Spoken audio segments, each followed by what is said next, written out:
I hereby call the City of Lloydminster regular council meeting of Monday, July 22nd to order at this time. And at this time, we'll take a silent moment of personal reflection.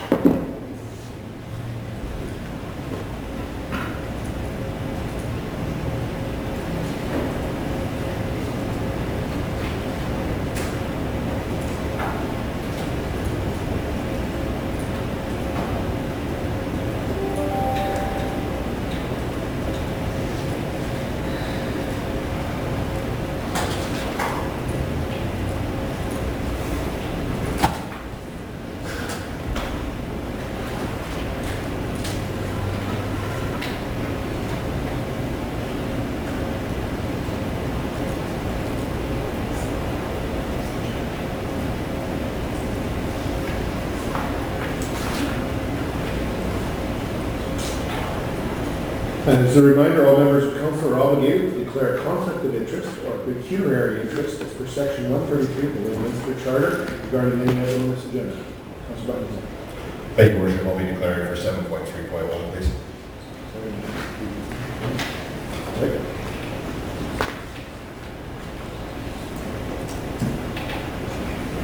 Not seeing any others, is there any additions or deletions to this agenda? I'd like to propose just to remove 7.1.5 to somewhere after, down the agenda, let's say after 7.4, to allow time for public hearing. If we could deal with that bylaw after the public hearing.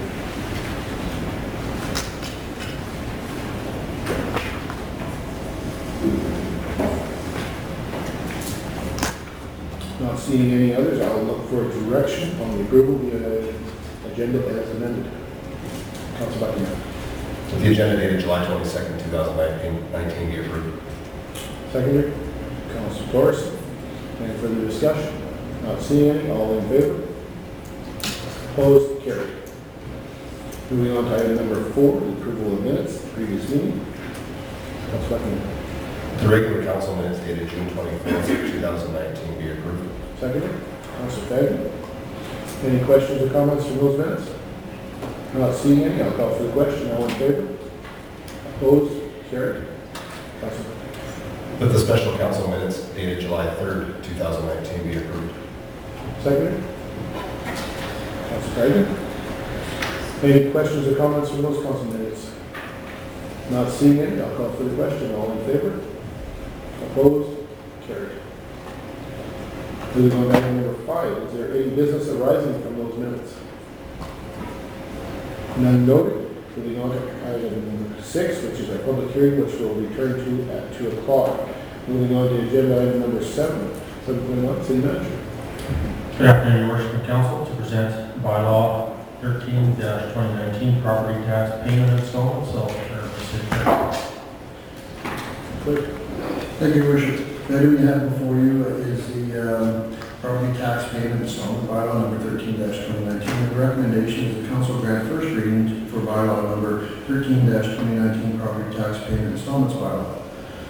Administration requires a new bylaw to authorize the payment of property taxes by installments to be in compliance with the Lloydminster Charter. Legislative Services Department of Penal Legal Interpretation and meaning of Section 289 of the Lloydminster Charter regarding the authorization for payment of taxes by installment. Legal has expressed that this section applies to the City of Lloydminster's existing property tax pre-authorized debt or PAT program, PAT plan, and tax arrears agreements pursuant to Section 418 of the Municipal Code. Since no existing bylaw is found to be in place, the Assessment and Taxation Department has been instructed to bring forward a bylaw for council to authorize the payment of taxes for installment. The new bylaw will ensure conformity with the requirements of the Lloydminster Charter, but will not change the process currently in place for the existing property tax PAT plan or tax arrears arrangements pursuant to Section 14 of the Municipal Government Act. Without this bylaw, according to legal, administration would be required to take every new pre-authorized debit agreement to tax and tax arrears agreement to council for approval. There are nearly 600 taxpayers currently enrolled on the PAT plan, and this bylaw will save a significant amount of time for administration and council. The options are the council grant the first reading, council requests further information, council reject the bylaw. As indicated, Section 289 has been reviewed by legal, and their recommendation is that a bylaw be established. The administration will bring forward a policy for property tax reclaim and authorized debit agreements at the following GPC meeting. Thank you, City Clerk. Questions or comments? So just a quick question. So this is just sort of backfilling it, so we don't have to bring it back to council every time. And the only other part I noticed in here is that there's the, where there are people that are in arrears, and we have that embedded in here as well. So that's just to enter into an agreement with them. So annually, and Kyle can correct me if I'm wrong here, we bring notices to council that those are people in the rear, council authorizes us to enter into agreements with them. Without that broad state, without this bylaw, then each agreement would then have to come back to council for approval. Council provides a broad approval of entering into those agreements. I guess I'm just reading is kind of confused because at first it said that your taxes must be paid up in order to qualify and apply and pay for it. And then we have a section where they're talking about if you're in arrears, then you can still have a deferred payment plan. So I'll ask Kyle, can I make sure that I've answered that correctly? because they're kind of, you're grabbing a couple of different concepts. Thank you, Councillor. Just to clarify, there's two separate pieces to this bylaw. So there's the pre-authorized debit plan, which in order to enroll in those, the individuals do have to have their taxes paid up to start on that plan. And then there's the tax agreements under Section 418 of the Municipal Government Act.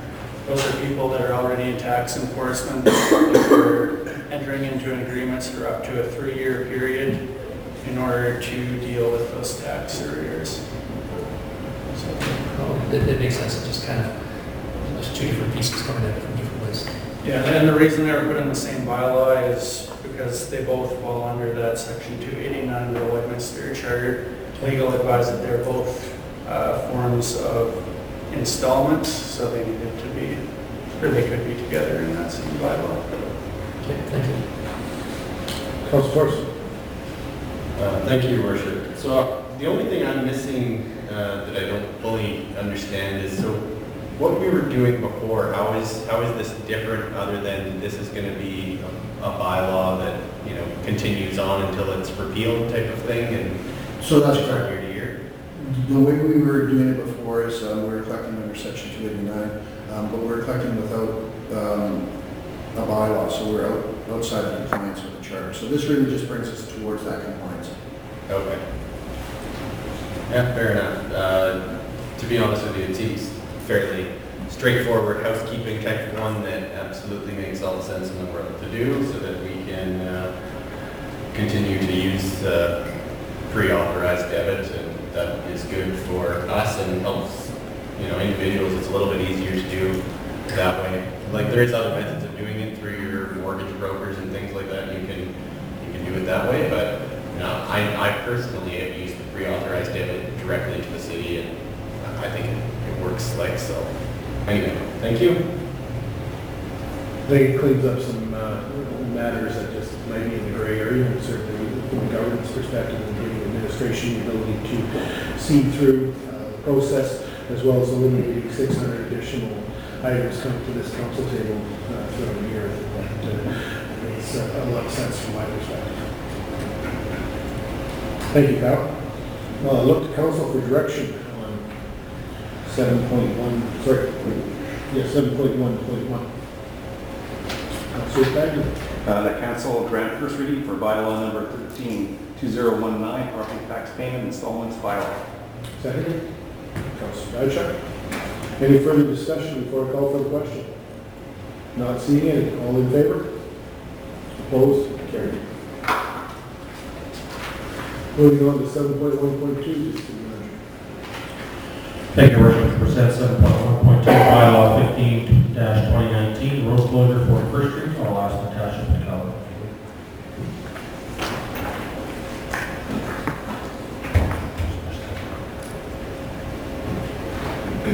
Thank you, Your Worship. We're here to ask Council to grant first reading to bylaw 15-2019, being a bylaw to close a portion of 41st Street that has been deemed surplus to facilitate the sale and consolidation of the subject lands to the adjacent property owner. This item, along with two other bylaw amendments pertaining to the same lands, were presented to Council during the GPC meeting on July 15th, 2019. Land Division of the City of Lloydminster has applied to close a portion of the road described above. The proposed road closure will be subject to a consolidation with adjacent lands to the north. The consolidation will be a condition of the purchase and sale agreement between the City of Lloydminster and the purchaser. Prior to the consolidation, the subject lands to the road closure must have the appropriate land use designations applied. These will be brought forward in bylaws 16 and 17, which must be concurrently. In May 2019, referrals were distributed to internal departments, external agencies, and adjacent landowners. No concerns were brought forward, and no approvals required from the Saskatchewan Ministry of Highways. Thank you, Natasha. Questions, comments?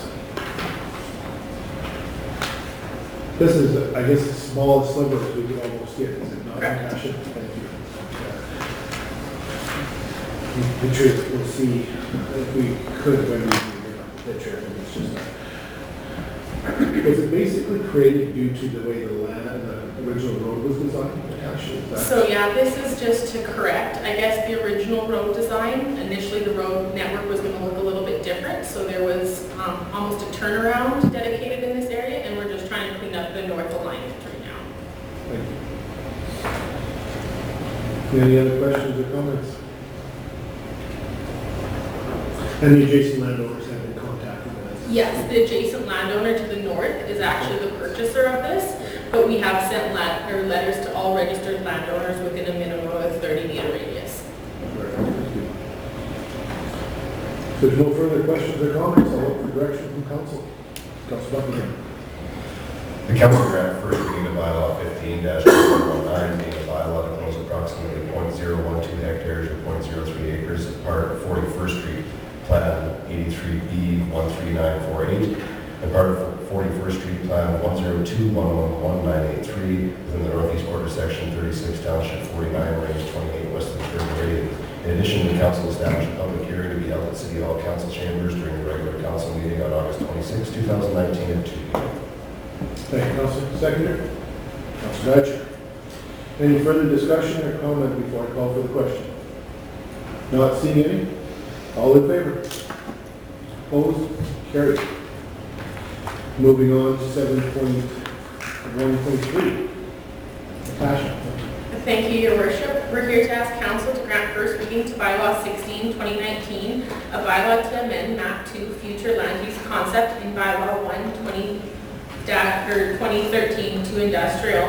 This is further to the road closure. We mentioned that the lands to be closed must have the appropriate land use designations and districting applied prior to consolidation. The north lands are industrial, so this land will become industrial as well. Referrals were sent out, and in regards to the land use change, no concerns were brought forward. Thank you, Natasha. Questions or comments? Not seeing any. I'll look for direction from council. Council Buckingham. The council grant first reading of bylaw 16-2019, being a bylaw to amend approximately 0.012 hectares or 0.03 acres of part of 41st Street Plan 83B 13948 and part of 41st Street Plan 102111983 within the northeast quarter section of 36 Township 49 Range 28 west of the 3rd Meridian on map 2 future land use concept in bylaw 01-2013 to industrial. In addition, the council established a public hearing to be held at City Hall Council Chambers during the regular council meeting on August 26, 2019 at 2 p.m. Thank you, Councilor. Seconder? Councilor Torres. I'll ask one more time. Is there any further questions or comments before I call for the question? Not seeing any. All in favor? Opposed? Carried. One more time back to City Manager to Natasha. Thank you, Your Worship. So we're here to ask Council to grant first reading to bylaw 17, 2019, being a bylaw to amend land use map being part 4 to bylaw 5, 2016 to I-2 medium industrial district. This goes alongside with the road closure and the MDP amendment. This will just be the last piece that allows future development of these lands to occur within the regulations of I-2 medium industrial district. Referrals were distributed for this as well, and no concerns were brought forward. Thank you, Natasha. Any questions or comments? What we've just run through, Natasha, is a step-by-step process that is required to make this happen. I'm sure people will ask, why didn't you just do it in one step? But there's multiple steps because of the various pieces. Correct. We're learning about this, we do this more and more, so it's all good. I'll ask one more time, any more questions? Not seeing any, I'll look for direction from council. Council Buckingham. The council grant first reading of bylaw 17-2019, being a bylaw to amend approximately 0.012 hectares or 0.03 acres of part of 41st Street, Plan 83B 13948, and part of 41st Street, Plan 102-111-983 within the northeast quarter, section 36, township 49, range 28, west of the third meridian on land use map. Being part 4 of bylaw 5-2016 to I-2 medium industrial district, and the council established a public hearing to be held at city council chambers during the regular council meeting on August 26, 2019 at 2 p.m. Thank you, Councilor. Seconder? Councilor Fagans. Any further questions or comments before I call for the question? Not seeing any. All in favor? Opposed? Carried. Thank you, Mr. Chair. Moving on to agenda item 7.2. City Manager. Thank you, Your Worship. The item to discuss is the regional sewer line servicing to the hamlet of Blackfoot. The recommendation today is that council approve the city of Lloydminster and County of Ramona River enter into a memorandum of understanding to provide a sewer line from the hamlet of Blackfoot that will be serviced by the city of Lloydminster's wastewater treatment plant, and that the mayor and city manager be authorized to sign and seal all documents. The hamlet of Blackfoot's lagoon system is no longer able to treat the community's effluent and as well as capacity. The County of Ramona River has approached the city of Lloydminster and requested that the hamlet of Blackfoot be allowed to connect to the city's sanitary sewer system, with treatment taking place at the current wastewater treatment facility. At the May 27, 2019 regular council meeting, the administration requested permission to enter into the MOU to explore the possibilities of the city of Lloydminster treating the hamlet of Blackfoot. At that meeting, council requested to see more detailed information on the MOU itself. Administration has completed the text of the MOU, and its contents have been shared with the County of Ramona River, although it has not been taken to their council yet for approval. The attached draft MOU will allow administrations for both the county and the city to work collaboratively to create a formal agreement for the provisions of wastewater treatment to the hamlet of Blackfoot. If approved today, the County of Ramona River will then present the MOU to the County of Ramona River Council for their approval at their next available meeting date. The draft MOU does not bind either party to a final outcome, but does allow respective administrations to work to establish a formal agreement for the provision of services. Any such a final agreement would be required to be brought back to council and would require approval by both the County of Ramona River and the City of Lloydminster councils. So the options today are to approve the MOU as presented, or obtain further information and report back to their findings at a future council meeting. Legal review, did receive legal review by Reynolds Earth with no issues, and governance applications, agreements, and principle are not finalized until approved by resolution of both councils. Thank you, City Manager. Questions, comments? Councilor Dorsey. Thank you, Your Worship. So, at the end of the day, and I know this was very much what was discussed when this came to us the first time, is this is more or less an agreement to negotiate. It is to say that your administration is getting approval to negotiate what the deal may look like in terms of the amount of volume needed in a wastewater line, potential costs, start looking at costing models and things like that, so that an agreement could potentially be come up with between the two parties where it serves both of their interests. Well said. Well, and I understand the concern at the same time of not actually seeing the MOU prior to it, going out, because there's things within this that I think are very important that we've looked at, and that is, making sure it's clear that these need to be, approved, like final agreements need to be approved separately, and by approving this agreement, it does not mean that you are forced to approve a final agreement, and those are important, especially if there's funding coming from other levels of government. If we cannot come to an agreement on, something that works for both parties in terms of the cost and the quality of service or something like that between the two parties, there may not be something that works out. I'm confident that there will be something that works out, but in a scenario where there isn't, you don't want to have your hand forced by another level of government who's putting money behind it, because that's one of our main concerns that we heard at this table. So I think that this crosses all those off and looks good to go. Thank you. Councilor Bennett. You just took the words right out of the last comment, so bye-bye. Councilor Buckingham. Thank you, Worship. I'll echo Councilor Torres's comments and also say that, as we move forward towards a new mechanical wastewater treatment facility, I don't think it's any secret that this new larger facility is going to cost more to operate. It's going to be, this will possibly, if we ever come to an agreement on this, could potentially offset some of the operating costs of this facility, and the facility as designed is able to receive this extra amount.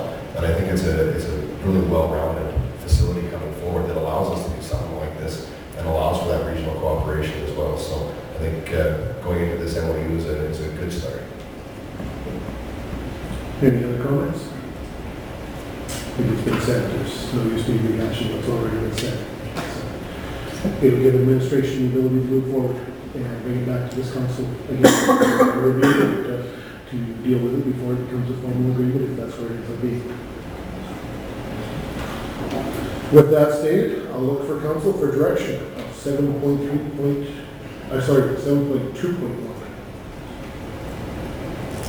Councilor Fagan. The council will approve the city of Lloydminster and the county of Vermilion River entering into a memorandum of understanding to provide a sewer line from the hamlet of Blackfoot that would be serviced by the city of Lloydminster's wastewater treatment plant, and that the mayor and city manager be authorized to sign and seal all documentation.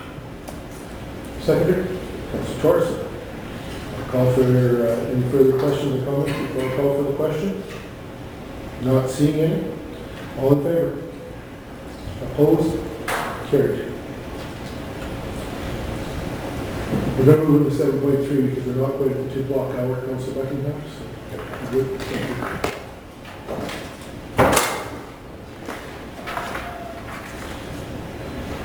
Moving on to 7.3, City Clerk, and I'll look to City Manager. Thank you, Worship. To present 7.3.1, service contract with Lloydminster Rescue Squad, I'll call on Fire Chief Jordan Newton.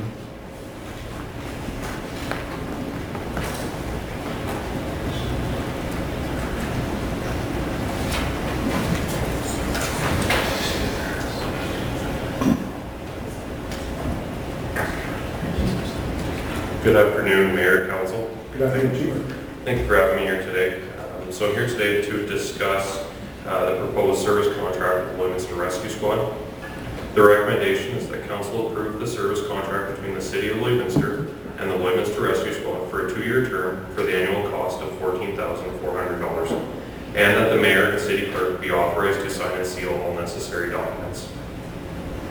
With the expiry of the previous MOU between the City of Lloydminster and the Lloydminster Rescue Squad at the end of 2018, administration began exploring opportunities for a continued partnership.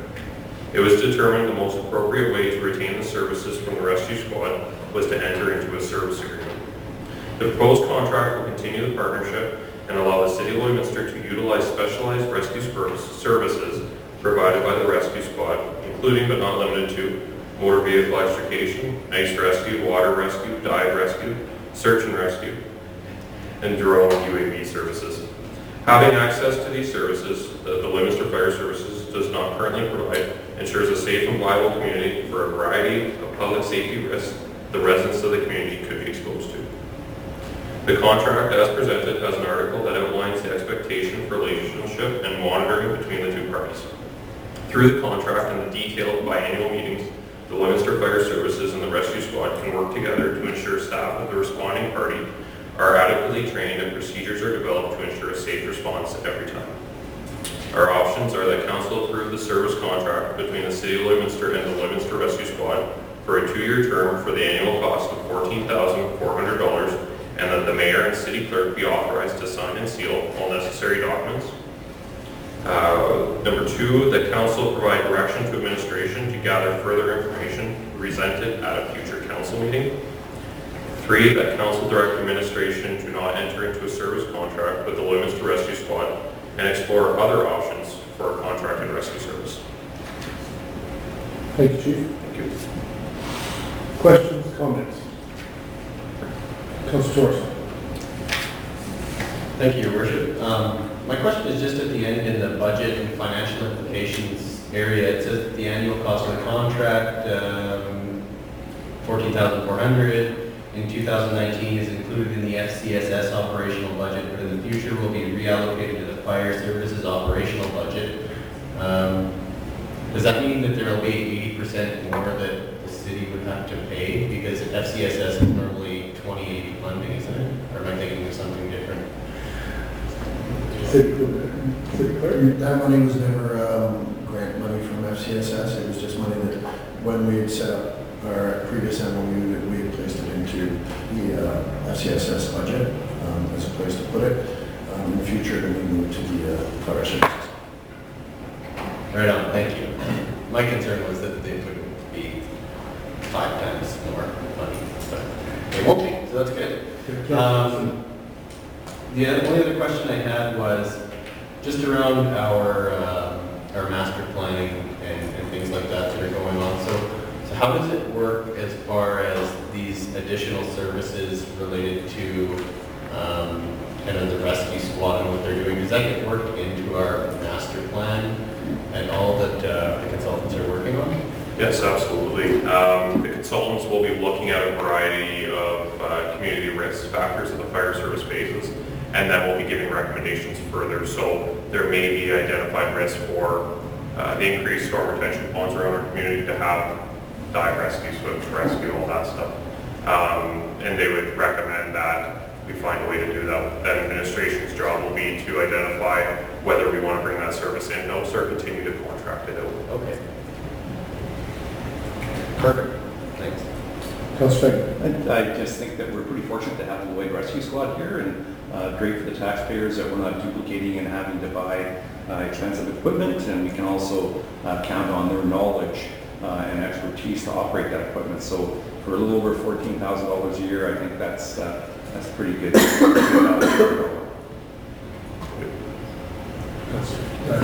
Thanks, Jordan. I guess the only other thing I was in there looking at was that there's no cap on the level of service. So this means they can come 100 times, they can come 0 times. But that it's just an annual contract that covers all of that. But is that correct, based on what I read there? That's correct. So with the contract, there is a one-time fee annually of $14,400, and there'll be no billing either back to the city of Lloydminster or our residents for any services performed. Good, thank you. I think that's a good point, Councilor. I think that's, as many people are aware, the rescue squad does terrific work and they do an annual gala, and I think that's why they ask where that money goes. That's a perfect example.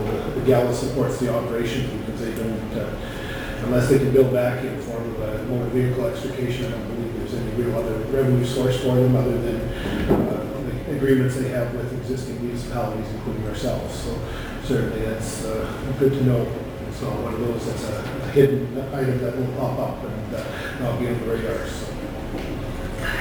Thank you, Chief, for bringing this forward. I think this is a perfect example of interdepartmental, or not necessarily departments, but interagencies working together with the rescue squad, because they serve a large rural area as well as to offer to serve our city. I think this is a great opportunity to combine resources and teamwork at the saving of the taxpayer in general. So thank you for bringing this forward. Thank you, Your Worship. Any other questions? Thank you. Thank you for bringing it forward. I'll look to council for direction on 7.3.1. Mr. Dubchek. The council approved the service contract in the city of Lloydminster and the Lloydminster Rescue Squad for a 2-year term with an annual cost of $14,400, and the mayor and city clerk be authorized to sign and seal all necessary documents. Secondary. Councilor Fagan. Any further questions before I call for the question? Not seeing any. All in favor? Opposed? Carried. Thank you, Chief. Wait, if I could ask you to, or Denise, if you wouldn't mind.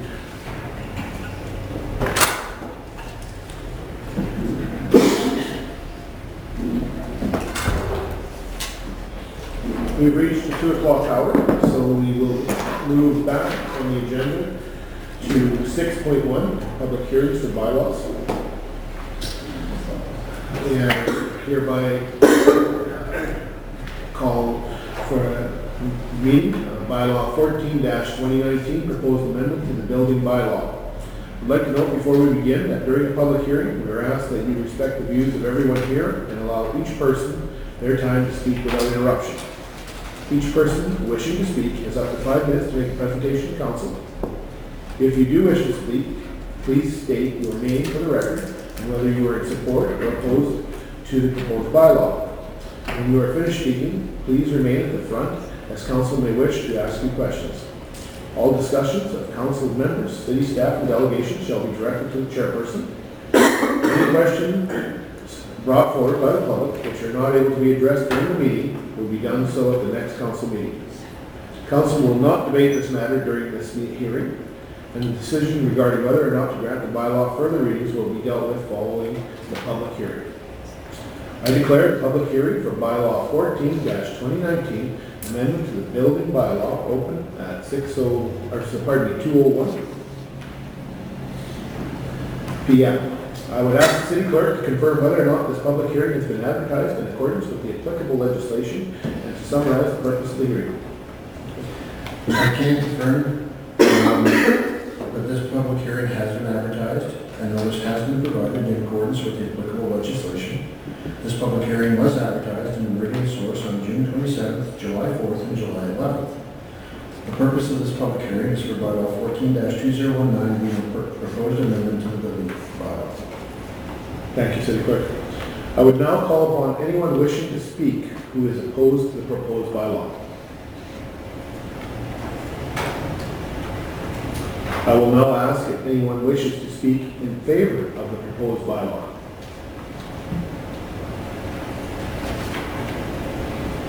I will now call on anyone else who is affected by the proposed bylaw that wishes to speak.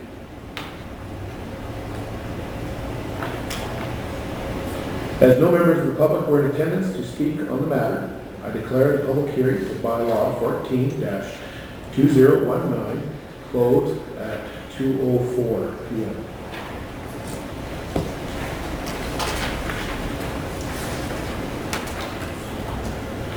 Returning back to the agenda, 17.4, 17.1, City Manager. You want to do 7.1 or you want to do 7.4 first? Oh, no, I think we'll come back at the end of 7.4. Okay, sounds good.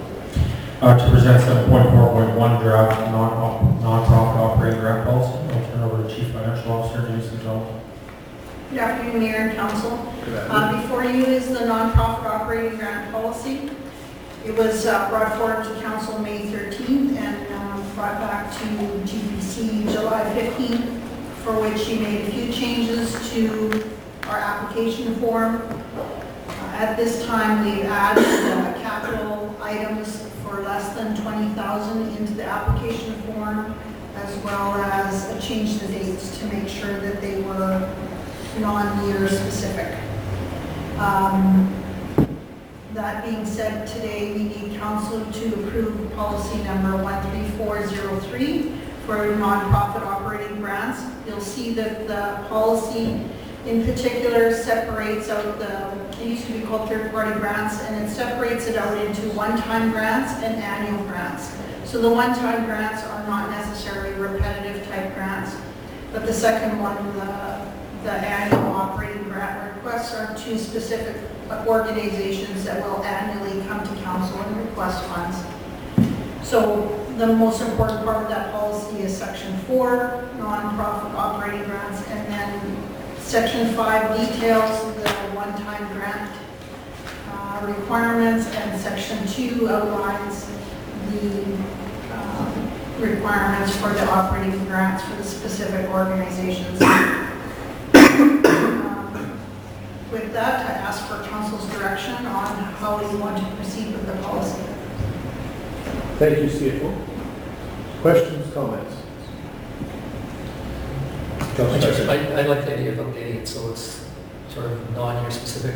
I just noticed on the page with 5.3 and number 6 on it, The top bullet, failure to submit the final report would result in a nonprofit organization being eligible for funds and when it's not finished. So there needs to be a, I think following year or something probably belongs in there.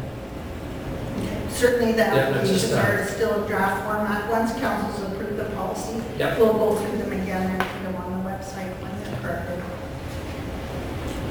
Thank you, Council. Council Buckley. Thank you, Worship. Under 4 in the nonprofit operating grants, what happens if there is a change to one of these 3 groups? Does the policy have to come back for a complete redo? Because we're saying right now, of course, the Big Cheetah Theaters is the property is owned by the city.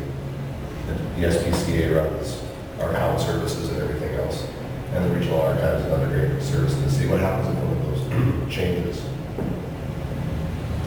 disappears? Any of those things?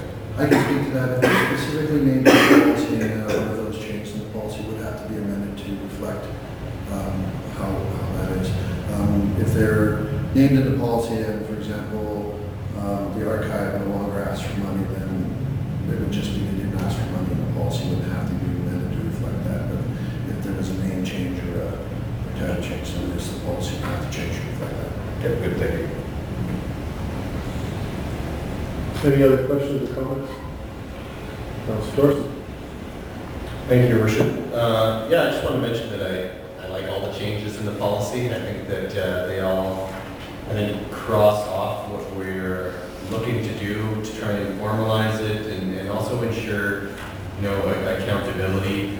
I don't normally, as a rule, the role of the municipal government is not to make donations on behalf of the taxpayer to different things. However, if there is a group that is doing something that is going to benefit the taxpayers as a whole and those opportunities come up, then I think it's perfectly appropriate that you help fund those type of items and allow it to continue. And this process just allows there to be a financial accountability and a process around how that works, that it's not a matter of picking favorites, it's having to go through appropriate process to get there.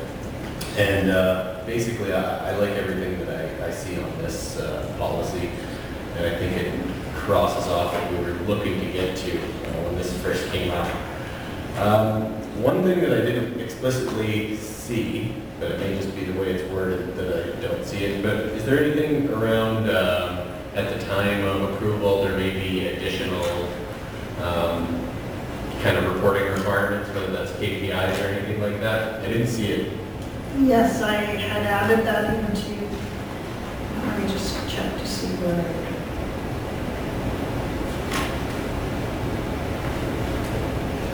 I think it's actually in the policy.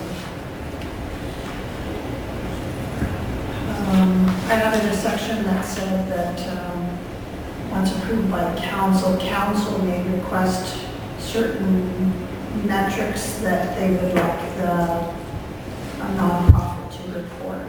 And that's perfect, if that's what it says. I just haven't seen it yet, but either way, I think that that's what it needs to say so that you can tailor that specifically to the function or activity that you're funding, to make sure that, whatever the goal is of the funding, that there's some level of measurable outcome that you can report back to council and say whether there was a success or not, or whether the funds are being used appropriately. So, thank you.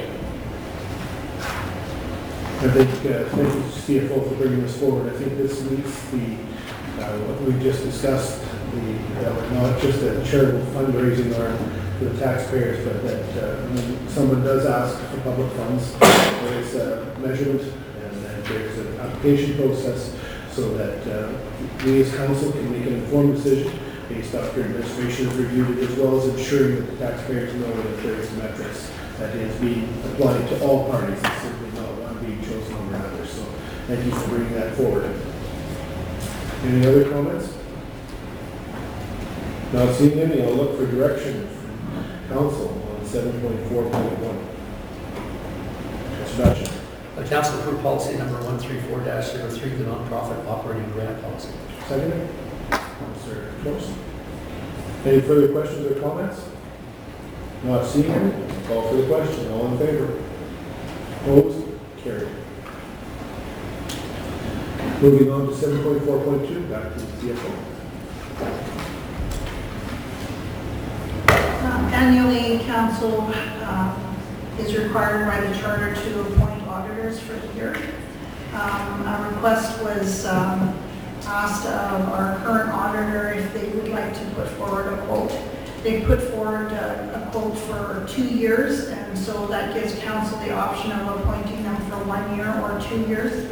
I think just having the consistency of building a better financial statement and having the same auditors working together has worked well in the since I've been here. I have a good relationship with them, and we have plans to make a number of changes to the financial statements, but it certainly is council's prerogative if you choose to go with a 1 year or a 2 year. Is totally up to council.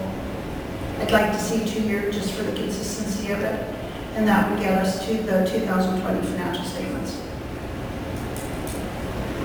Thank you, CFO. Thank you, Richard. So how long will we in a 2-year period coming up to these, so we will have our whole system up and running? Because I know you guys have been really working hard to get the new system, Diamond or whatever it's called, up and running, all the, the reporting processes and stuff in place.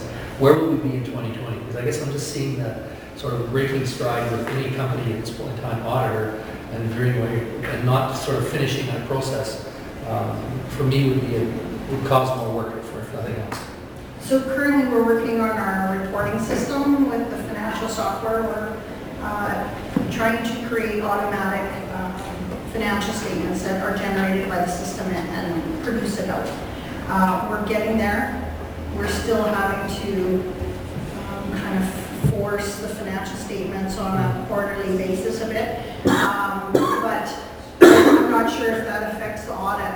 For the audit, what we're more focusing on is changing it so that we include things that we want to include, and we have a different kind of a format, and ensuring that we're cleaning up some things from the past that perhaps shouldn't have been there, or that we have comparable numbers from 19 to 20.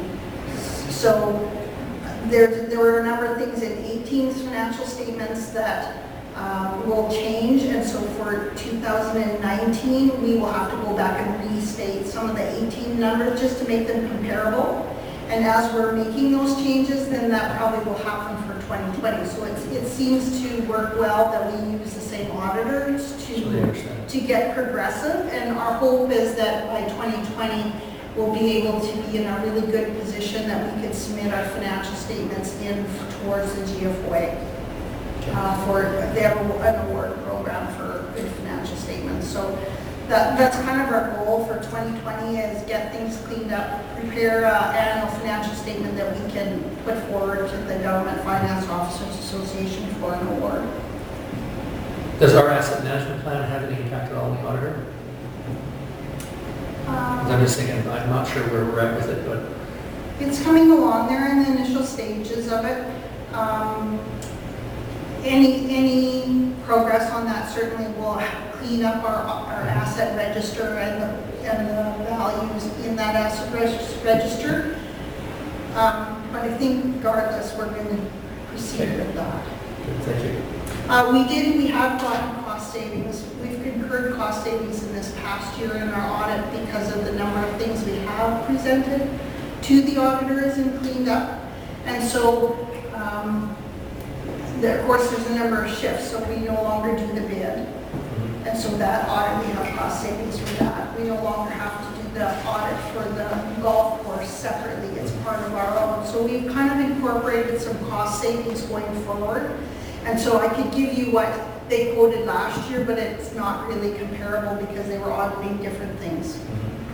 But we did get cost savings for 2018 statements. Councilor Dorsey. Thank you, Your Worship. At what point in last year, as in 2018, were you still kind of running with 2 GLs?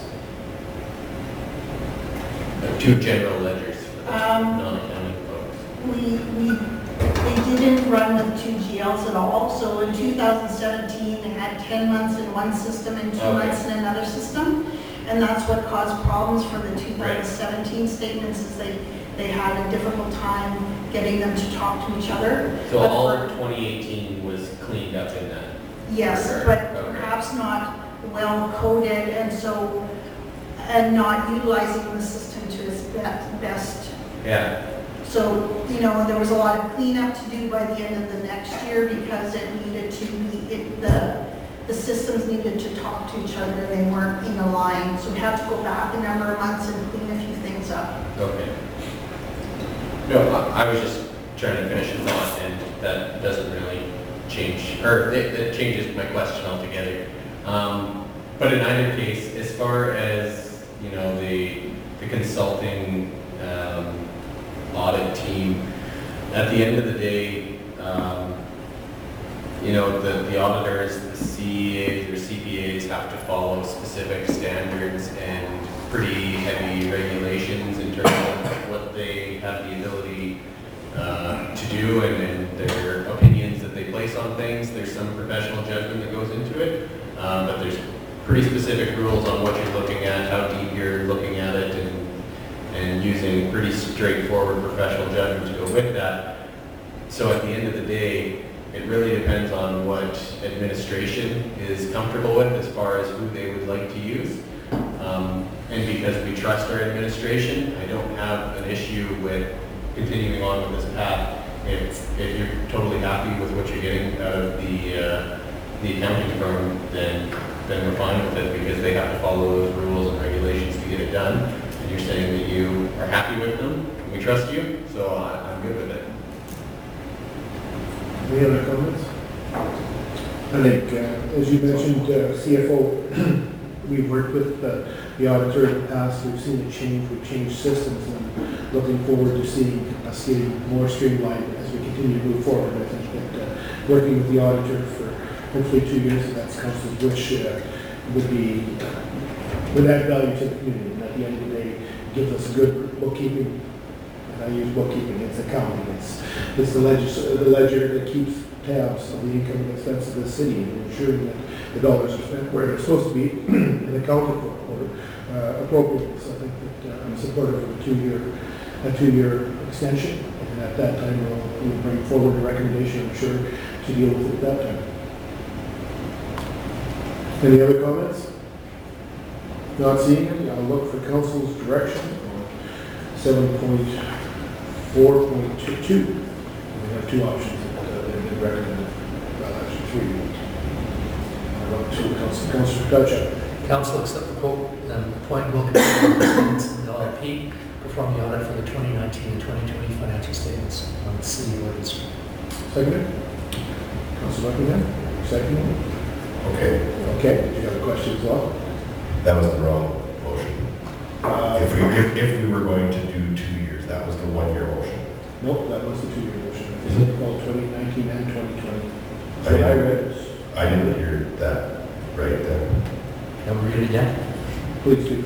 just in case. So the council accept the quote and appoint Wilkinson Livingston Stevens LLP to perform the audit for the 2019 and 2020 financial statements of the city of Lewiston. Seconder? Absolutely, I was reading it in a different spot. Okay, no problem, Council. We're just all on the same page. We can blame it on the heat today, so it's all Yes, good. please. This chair right here, this spot works really good for me, so. So we have a second. Is there any further questions or comments before I call for the question? Not seeing any, all in favor? Opposed? Carried.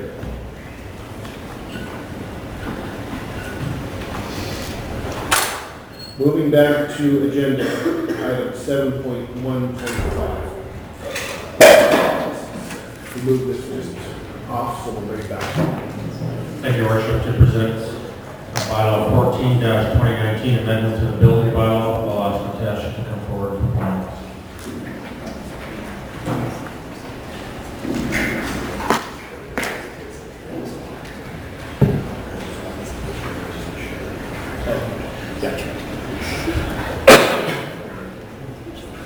Gotcha, you, Councilor Torres, just a moment.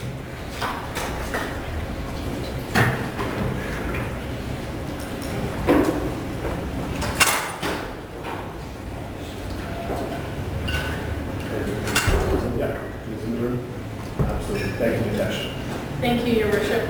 We're here to ask council to grant second and third and final reading to bylaw 14, 2019, being a bylaw to amend bylaw 59, 2011, the building bylaw.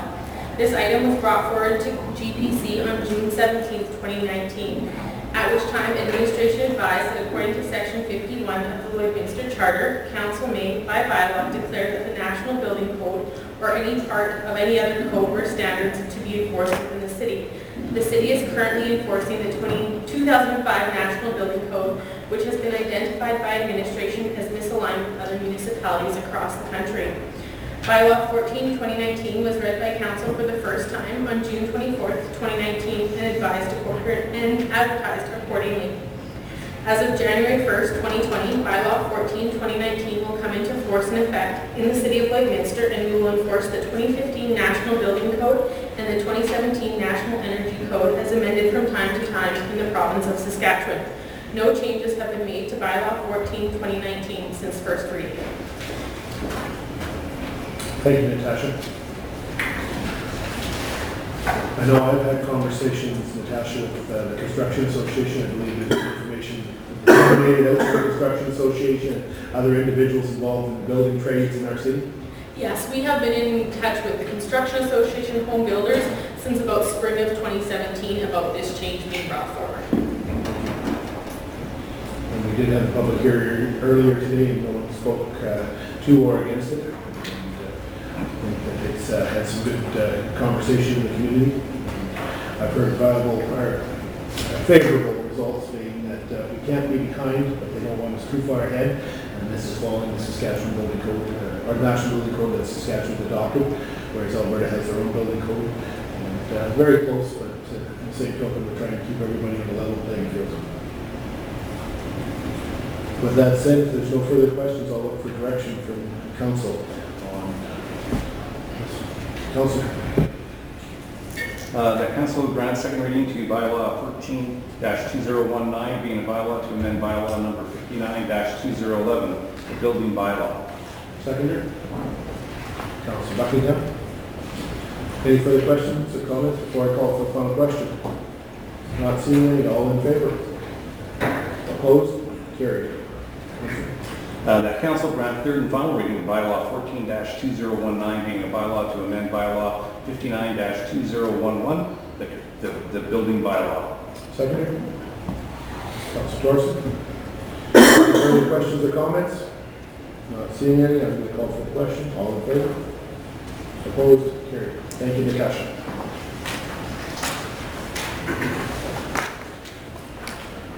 Moving on to agenda item 7.5. Thank you, Worship. To present 7.5.1 by Mr. Jean Ray Bobcats rental agreement, I'll ask Joel Turcotte to come forward.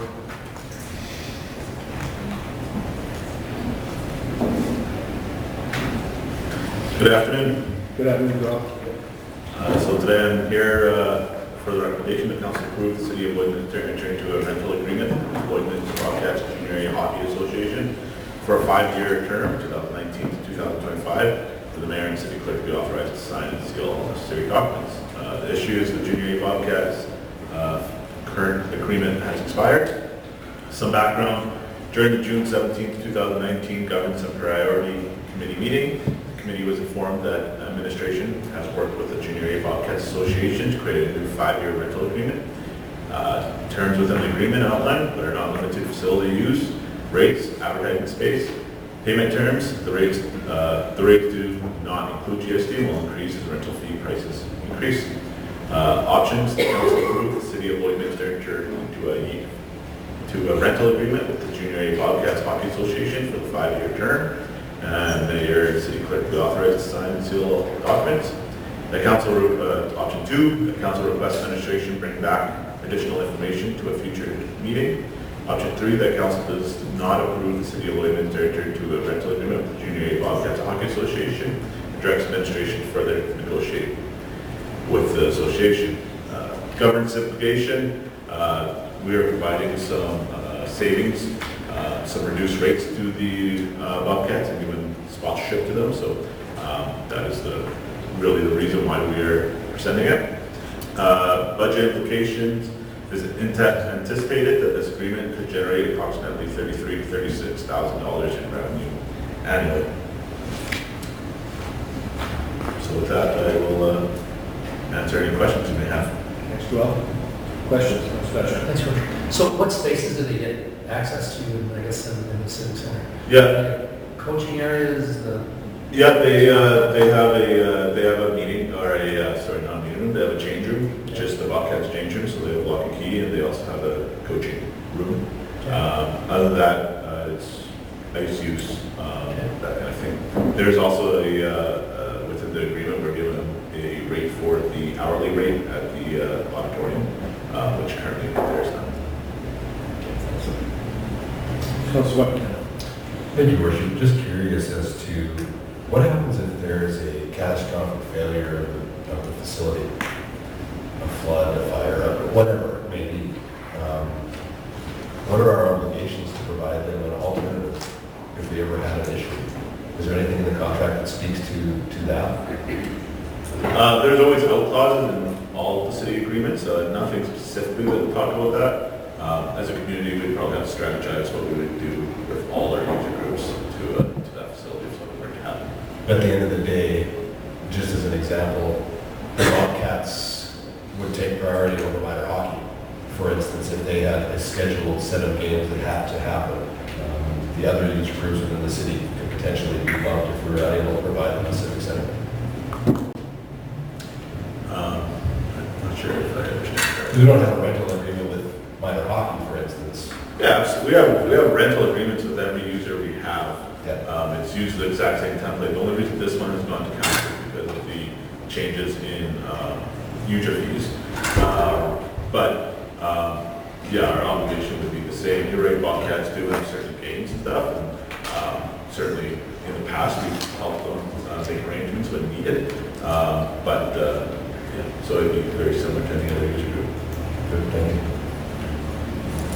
I think that's sort of the same question, where it's slightly different, is we have continuously as a city hosted major events, a lot of them at the Civic Center, being the home of the Bobcats. Yeah, does the contract allow for making arrangements in the agreement when a special event, because we don't know what, we could be fortunate enough to host for 2 years in the city, let alone next year. Does that contract make that arrangement? Yes, absolutely. There's a clause in there that allows us to bring special events, and if we have to cancel them or change them, we will. In the past, when that has happened, we've helped that organization figure out something else. Absolutely. Because Bobcats, It's been very good. yeah, we've got a great relationship. I think the city's very proud of the track record that of the events that have been held in conjunction with the Bobcats and working around the Bobcats in both cases. I think that's we can maintain that relationship and continue that arrangement. I think that's for the best of both parties and for the whole city. I think that's at the end of the day, that's everybody wins. I was just going to add, I mean, not many cities have, both junior A and junior B hockey and sort of even triple A midget that we have as well. So I think, ensuring that we have the Bobcats continue, the junior A team continue in the city is really fed in our cap. That's certainly a good thing. Absolutely. We are working on an agreement with the junior B as we are going, and it's very close. There's some struggles between the Bandits and the Bobcats as far as the different level of sponsorship that each group get, but I've fully explained that this is how it is for now, and then we'll move forward. Any other questions?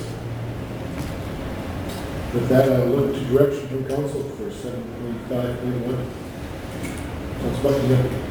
Council approved the City of Lloydminster enter into a rental agreement with the Lloydminster Bobcats Junior A Hockey Association for a 5-year term, which is 2019 to 2024, and that the mayor and city clerk be authorized to sign and seal all necessary documents. Seconder? Council Becker? Any further discussion? Not seeing any, I'll call for the question. All in favor? Opposed? Carried. Thank you, Joel. I believe you're up next, so we'll move on to 7.5.2.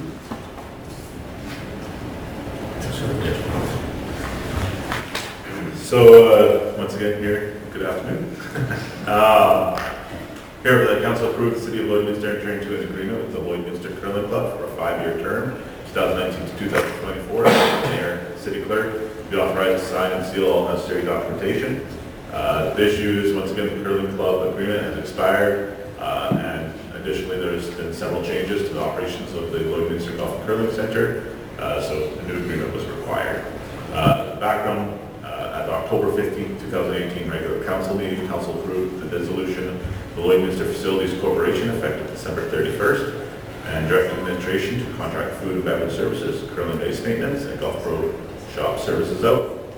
During the 2018-19 season, the City of Lloydminster managed all aspects of the curling operation, including bookings, staffing, and maintenance of the equipment. Administration has discussed and worked with Lloydminster Curling Club regarding the operations of the curling arena, and both parties have agreed to the new agreement. The new 5-year agreement changes responsibilities of the operation of the curling ice as follows. The Lloydminster Curling Club will be responsible for, but are not limited to, bookings of all curling-related functions at curling club's expense, installation of curling ice, all maintenance of the curling ice, all expenses related to the curling equipment. They will receive all revenue for curling-related functions, exclusive rights to sponsorship with the curling ice arena and downstairs viewing area of the facility, allow the City of Lloydminster free booking for multi-sport games events within 6 months notice, and ensure an on-site curling club contact is made for all curling-related bookings. City of Lloydminster will be responsible for, but are not limited to, providing custodial for dressing rooms, hallways, and bathrooms, providing plant operations and upgrades to the plant when needed, providing all utilities, maintenance of the facility and parking lot, removal of curling ice at the end of the season, and will transfer the ownership of ice maintenance equipment, curling camera, and TVs to the curling club. Option, that council approve the City of Lloydminster enter into agreement with the Lloydminster Curling Club for a 5-year term, and that the mayor and city clerk be authorized to sign and seal all necessary documents. This will provide continued operations of the curling arena for the future and allow the club to grow. Option 2, that council asks administration to bring back additional information to the next council meeting. This will delay the process and could cause some missed opportunities for the Lloydminster Curling Club. 3, that council does not approve the City of Lloydminster enter into an agreement with the Lloydminster Curling Club. This will cause the City of Lloydminster to operate the curling ice as it has in the previous years. Budget implications. The agreement does not change any rental rates to the Lloydminster Curling Club. Instead, it changes responsibilities. The Lloydminster Curling Club takes on responsibilities that include costs such as booking administration, ice installation, maintenance, and equipment maintenance. This agreement also includes that the LCC gains all revenue from curling bookings and sponsorship. When comparing the lost revenue to the reduced expenses to the City of Lloydminster, there will be some savings, mostly in the form of soft costs. Questions or comments from all? Yes, I have. Thank you, Your Worship. Just when looking at this overall, this one's, it's kind of complicated in kind of the tail end of the overall facilities court review, because it did focus, in my opinion, a lot more on the golf side of things. That entire report, but I still think that this is probably a useful final step to kind of deal with the entire building and get it kind of cleaned up. As the last step was just getting this agreement with the Curling Association. So it's good to see that we're at that point, and I think that we can at least say that we made a meaningful change in terms of the city's operations overall, in terms of kind of making those costs more transparent and reducing where we could for that facility. Not to mention the $1 million due from that came out of this entire deal, much of it due to the losses that were coming from the curling side of things, or at least the winter months of that operation. So at the end of the day, I think that it's a good idea to go through with this. The only question I really had was, because this is a 5-year agreement, I'm just curious on the ice maintenance equipment and things like that. What's the age of it? What's the useful life of it? Does it make sense to fully transfer?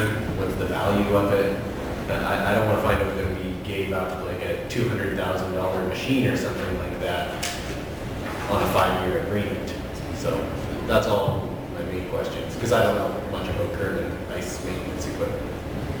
Yeah, within the agreement, we have a clause D that talks about the agreement and what were to happen if this agreement isn't renewed in 5 years or canceled during the agreement. So what happens is it gets transferred back to the city, or there's an option to buy from the city. And there, it calculates it with the book value of the actual thing. So if, for instance, rocks, if the curling club decides to upgrade the rocks, trading the old ones, buy some new ones, there's a calculation for that, and the city would get the first option to buy those back from them. Okay. That's fine. I'm just making sure that with that, so you're saying it could all be transferred back, the ownership automatically at any point during this 5-year agreement or at the end of the term of this agreement? My question is, why would we have to transfer ownership then? Could they not just use the city's equipment, or why would that be an issue? It provides them an opportunity to trade it in if they were to like to. So like the rocks, because they own them now, they can use that to trade them in, gain some revenue to help them buy. Oh, okay. And then there was one other part that, as far as like the Pinty's amounts that were left over, and I know that there was some suggestions that were coming from the curling club as to how we spend those. Is it within their jurisdiction to spend it within this agreement and they are going to handle it, or is this the city's responsibility still? That amount is in a reserve currently, and so the recommendation will probably come from the Pinty's group that helped put it together, and would, at the end of the day, would have to come here and be approved to how it should be used. Okay. Sounds good. Executive Manager saying first. Yeah. Sorry, just to maybe provide some extra clarity on the equipment.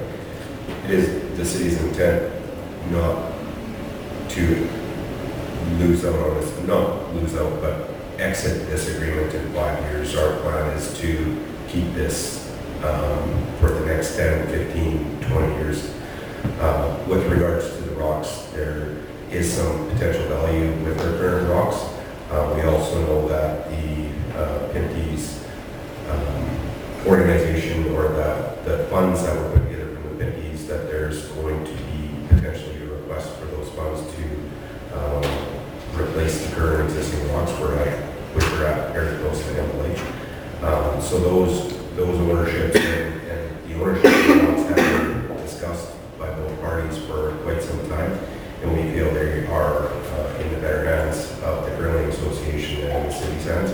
From a maintenance perspective to sharpening to maintaining, it's better in their hands, and we wanted to make sure we had an option if in 5 years the Curling Association decides they don't want to renew for another 5 years, that we have the opportunity to bring that equipment back. There's other equipment such as brooms, ice scrapers, those types of things. Again, those have been in our ownership for some time, and again would transfer over to the Curling Association. They would use, maintain, clean, upkeep that equipment.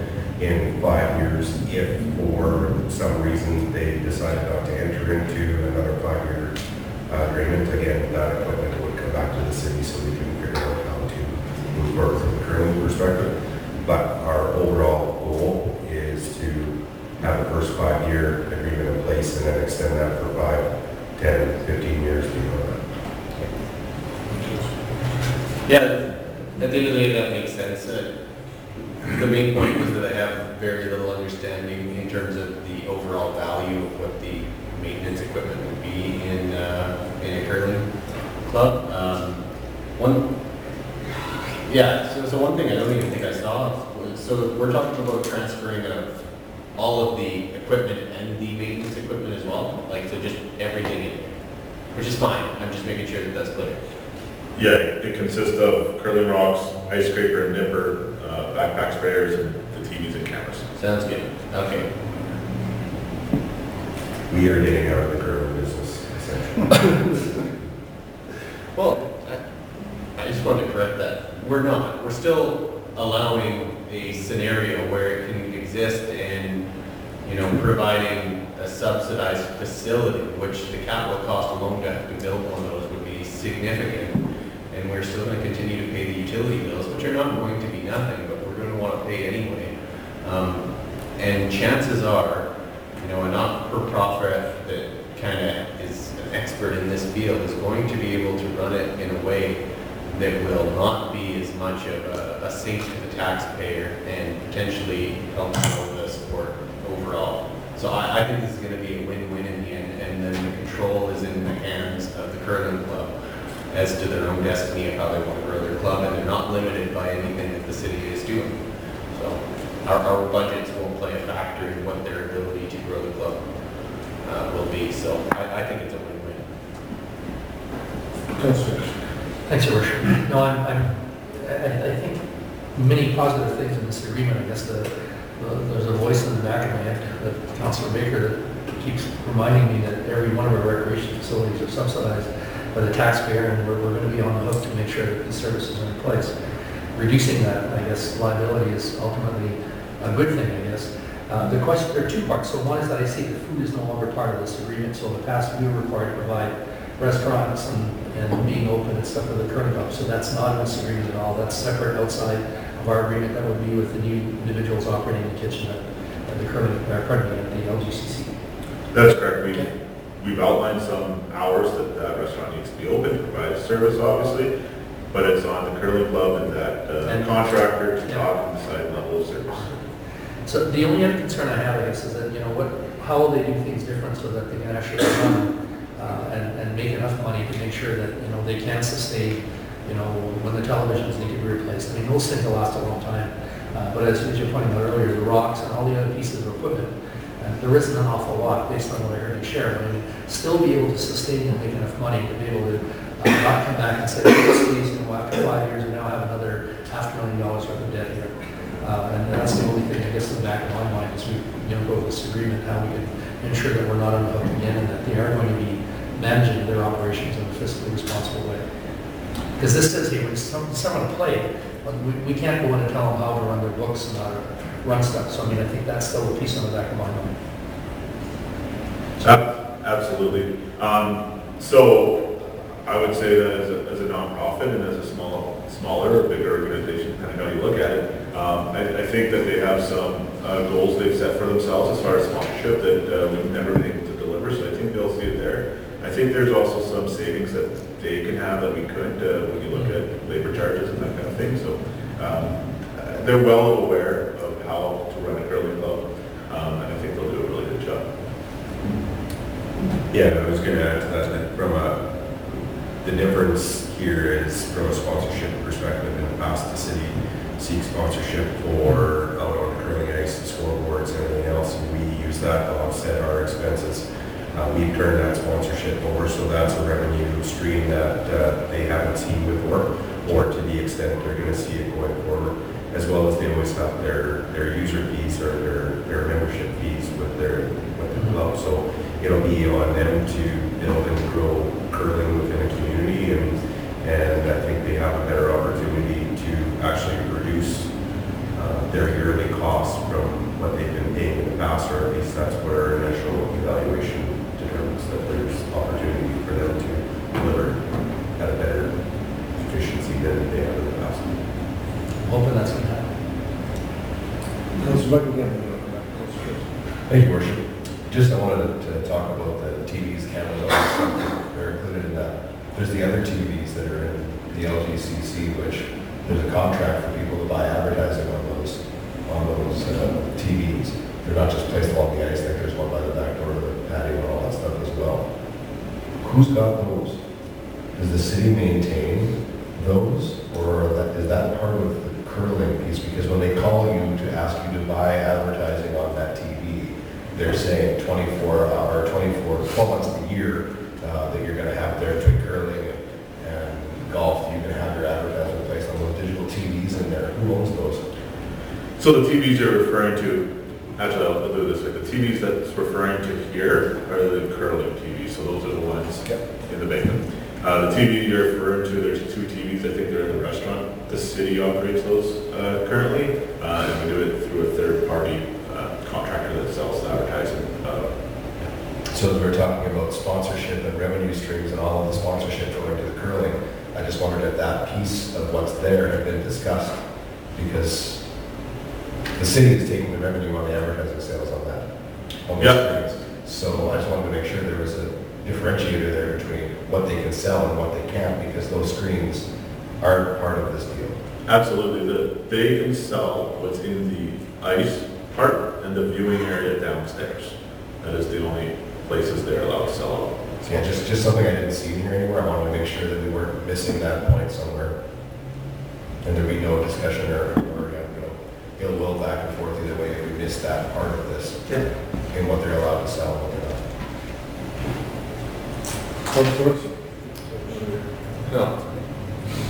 So, if I may, one question, thank you, Councilor Dutchek, for the restaurant, because that was one that was on my list. Now, again, just as we talked about the Bobcats, we do host provincial and national events, actually at our curling center. So is that built into this agreement to work with the curling club as to how the city would work in a case where we were awarded another Briar or even Scotty's, something like that, where it was hosted there at that event center? Absolutely. So we just have to give 6 months notice is what this agreement tells us. And within that, we would not be able to charge the city any of the use for that time. That would be free of charge. Excellent. I'm just kind of curious, how did the negotiations go with the curling club? Was it all positive and moving forward, or was there some difficult things that needed to be accepted or gives and takes? It was a really positive, but we started talks with them in early February. And there's been some back and forth, but we all were focused on getting something that was good for the city of Lloydminster, something that's good for curling in the city of Lloydminster. So it was very positive. And it's a win-win. Absolutely. Perfect. You mentioned it, Joel, go back to towards the budget financial implications, because that's what I'm sure people are going to say. We're not selling the advertising, but they've also taken operational costs away from the city, as you outlined. So really, there's soft savings, but it was pretty much a wash dollar for dollar what we were receiving in sponsorship if we were outselling it and what we were paying for the ice maintenance and things like that. Yeah, I think the city will save a little bit, but not a large. The biggest cost is going to be soft costs, so management time for booking coordinators to have to input all that stuff. Those are going to be even managing the maintenance staff, that kind of thing. That's where the big key cost savings will come from. I think you mentioned that the facility itself, the building itself, is still city managed and maintained from the overall building and the ice plant. I missed that one. The ice plant, the city of Lloydminster continues to be in charge of the ice plant.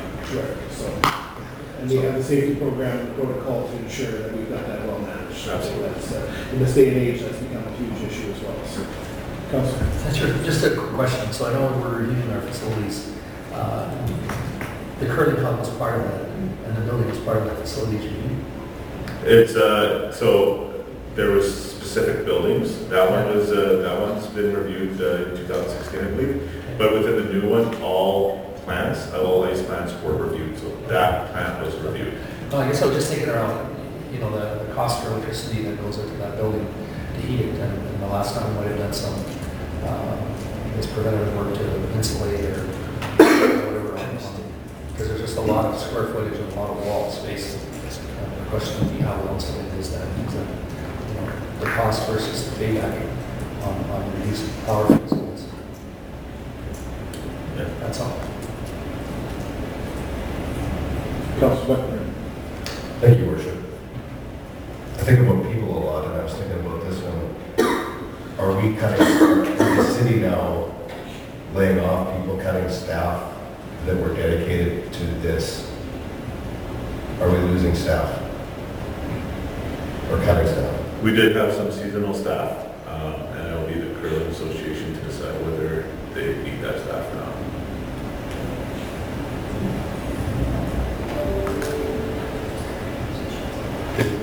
The two staff that were looking after the ice machines were under contract. Do you agree?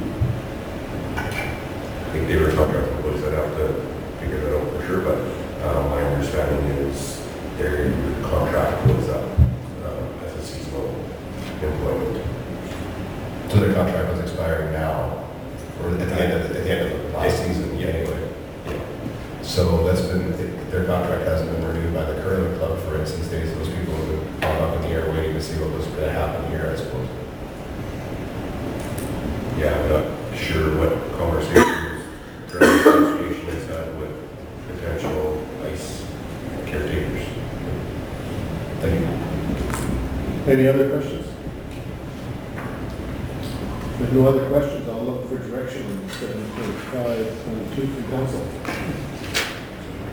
Councilor Craig? The council has approved the city of Lloydminster to enter into agreement with the Lloydminster Curling Club for a 5-year term from 2019 to 2024, and that the mayor and clerk authorized to sign and seal all necessary documents.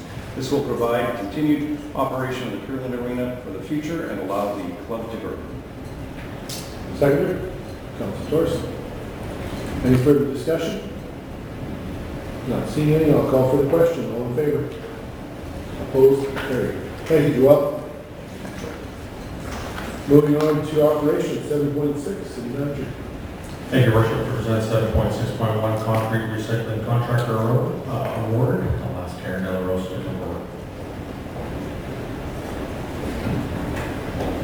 Good afternoon, Your Worship and Council. Good afternoon, Karen. Before you is the request for decision regarding the concrete recycling contractor award, with a recommendation that council approve the award of the concrete recycling agreement to Park Paving Limited for a period of 3 years, from 2019 to 2022, at a cost of $7.20 per ton of finished product plus GST, and a mobilization cost of $45,000 plus GST. In addition, that the mayor and city clerk be authorized to sign and seal the necessary documents. So over the past couple of years, the city has been recycling clean concrete for use in utility repairs and also for road work and the sale of our surplus concrete. Our current agreement with our contractor expired this year, so the city has issued a request for quotation for another contract. We have received 2 qualified bids. Park Paving out of Edmonton received the highest score in terms of the technical scores and also the lowest cost. Even though their mobilization cost is significantly higher than Double D, based on the average cost per year, their total cost would still be lower. And also their cost includes all of the supporting equipment for the crushing operations. In terms of the financial implications, the concrete crushing operations for a budget of approximately $243,000 a year. This will be augmented by the internal and external sale of the product. In terms of environmental implications, the concrete recycling will provide a way for us to recover reusable resource. It will divert waste from the landfill and ultimately extend the life of the landfill. Thank you, Karen. Councilor Buckley. Thank you, Worship. I was trying to find somewhere. Who's our current provider? That is the contract. So potentially we're switching from our current provider. Yes, that's correct. Councilor Dutcher. Thanks, Richard. Is the mobilization fee one time or per year? That is for mobilization. So if we require them to mobilize for this year, we will be paying $45,000 for mobilization. So that means they're going to crush around whatever it is to recycle concrete. That is correct. And to ask how many times do we have people come in per year? We typically do one mobilization per year. However, we would like to ensure that we have enough material underground to mobilize the crushing equipment. So there would be years where we only mobilize once every 2 years. Karen, I read clean concrete now. Is that actually have the rebar separated? Or do they do that actually? Because some people might define clean concrete as including rebar inside the concrete because you don't see it. Can you give us a little more detail on that? Sure. So we do have specifications in terms of what clean concrete is accepted at the landfill. So the rebar cannot protrude any more than 6 inches out of the concrete. The equipment that both these companies use is actually able to process it with rebar and mesh in it, and they're able to take that out. They have a magnet that takes all of that metal out. and this might be a fine detail, who ends up loading the rebar after it's removed from the concrete? That goes to our metal pile, and we take that, our contractor takes that and they pay us for that metal. Terrific. So we do receive some benefit from that rebar, whatever mesh we cover. That's correct. Karen, in your notes here, you indicated we do use it internally and externally. Do you have any idea of how much we actually generate savings to the city? Because I think that helps people understand gravel just doesn't grow in.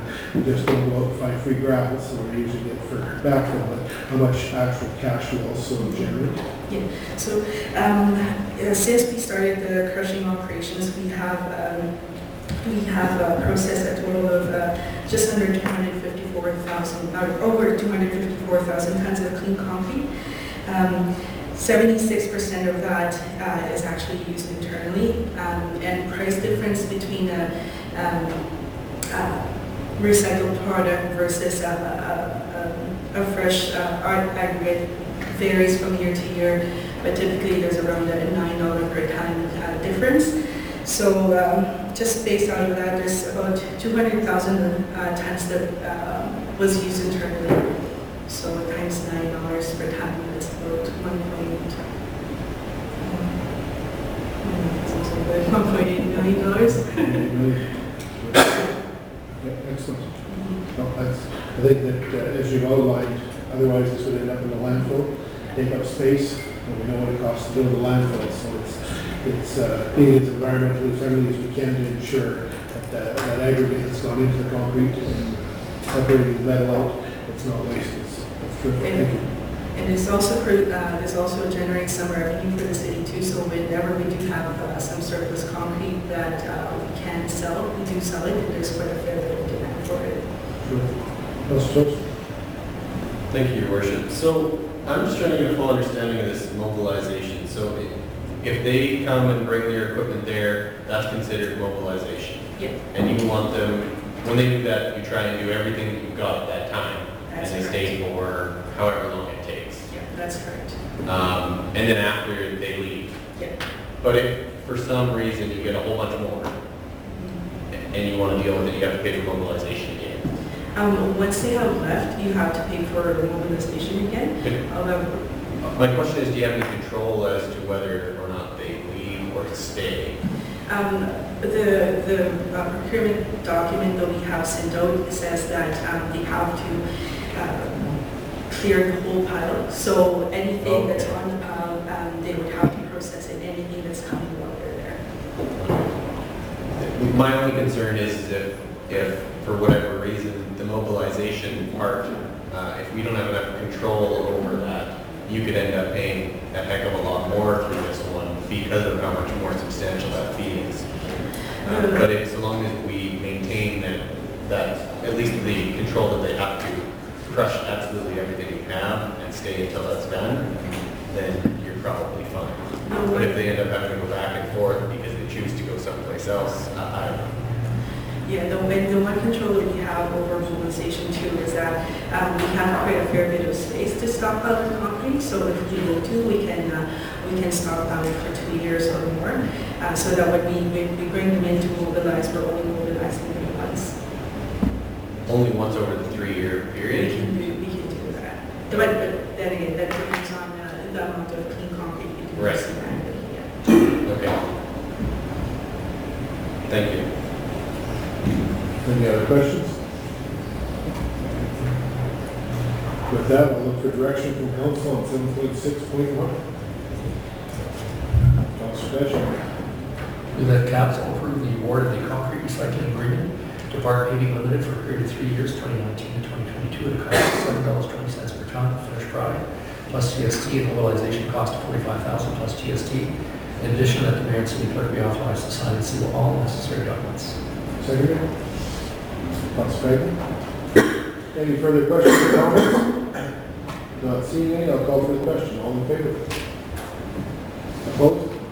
Carried. Thank you very much. Thank you. Moving on to the agenda, I see it moves to mayor and council reports. I attached a report to today's meeting for the last month. It's again been a very busy meeting. or month, I should say, with several meetings and events going on, starting to be moved into the summer schedule. And again, lots of activities. Our city's been very busy, which is great to see. And I know it'll continue on for the summer, and hopefully the nice weather that everybody's enjoying outside today while we're inside. But some highlights. I had the opportunity to welcome guests from out of the city and out of the province and out of the country.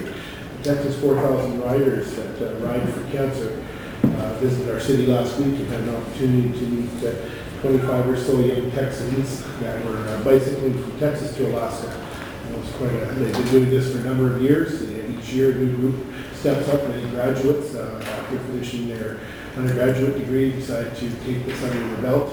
And it's well organized, and Dick and Donna Harry of our community are the backbone of the welcoming reception. They ensure that they get fed supper, have a place to sleep, and get fresh showers, and usually have some great entertainment in the evening for the young folks from Texas that have never seen prairies. And then followed up the following morning, the Rotary Club stepped up with a breakfast, and it was a great opportunity to send them off on the way. So that was just one of many highlights. I had a chance to visit with Premier Kenney and some of the caucus and cabinet in Edmonton last week at the Premier's annual K-Days breakfast, and had an opportunity to be invited last night, as a matter of fact, to Saskatoon by Mayor Charlie Clark to attend a reception. The city was hosting the Pacific Northwest Economic Regional Alliance Summit. It's a group of states and provinces that meet regularly. And I had a chance to meet with some of the Saskatchewan cabinet ministers, MLAs, and said hello to the Premier, and had some out of province visitors, which a very interesting summit, but at the level, more at the provincial level. It's something that we'll keep an eye on. That it's where they help make and create policy that affects our area around resources, transportation, agriculture, very big parts of those. So it was a great opportunity. Other than that, I don't have a whole lot to report. If any councilors like to report on any of their activities in the last month. Councilor. Thank you, Worship. I just want to take the opportunity to thank the exhibition staff and all of their volunteers for putting on another excellent Colonial Days. And great to see so many people out for the parade and everything that went along with it. It's also a time of year I really enjoy to watch all of our local athletes participate in their summer sports. We've had a pile of youth baseball, softball going on with some great success as they travel through both the provinces of Alberta and Saskatchewan. And our Stampede athletes that were down from Lloydminster and area. You may or may not know that a 14-year-old from Lloydminster came within 0.1 of a second of winning the Stampede in not the Spareback. 7.9 seconds he rode. So just 1.1 of a second short of being a Calgary Stampede champion. So nothing wrong with being third in Stampede. So as well as our chuck wagon drivers all did very well. So it's a pretty proud thing for me to watch all of our Lloydminster local people compete and represent our city so well. So thanks all. Anyone else have any other comments? That's right. I had the pleasure of attending the Onion Lake Powwow on Saturday representing the city, and it was great to see just an excellent turnout of our neighbors from the north. There must have been, I don't know, about 600 people dancing in the pavilion, so they were right across, from all over the place. So some very interesting dress, some very interesting activities going on over there. So I brought them greetings, and we were well welcomed. I would like to take this moment to acknowledge the city staff twice over last week during Colonial Days. The parade float that was built and constructed by the city team that volunteered and stepped up to that. Thank you very much. I believe we won a first prize award, first place award for that. And also to Wendy and the team here at City Hall and all the city staff that volunteered for pancake breakfast. I believe we served just under 1,000 people, and under the threat of showers, the weather held perfectly. It was cool, and we had a great turnout. And thank all the city staff and all the residents that came out and visited to our city. We had people from outside the city, from numerous locations stopped for breakfast, as well as residents, and it was a great opportunity. And I want to say thank you to council for helping out with assisting. It was a teamwork well done. Yes, I want to echo those things as well. And at the end of it all, we had smaller pancakes from the finance department because they were just getting smaller. I felt like I was dealing with financial institutions. Others kept getting bigger, and that would have been our city clerk. And then our manager kept burning the hair on his hand, trying to get to the back part of the griddle and stuff. Anyways, we had a lot of fun doing it, and again, I think it was a team effort, and thanks again to everyone that was there. And, it was much appreciated. I attended the powwow on Friday night, and it was good to see, again, the Grand March opening, whatever, our terrific ceremonies on Onion Lake. And this time, I certainly saw more people that were non-Aboriginal that were attending than I've seen in years past, so that was good. With that, is there any other matters this council needs to deal with at this time? Not seeing any, I'll look for inquiries from the media. Thank you, Your Worship. Today we have interview requests from yourself, Mayor Alberts, and Councillor Buckingham. Thank you. I will look for... Motion recess? Yes. Seconder? Councilor Craig? All in favor?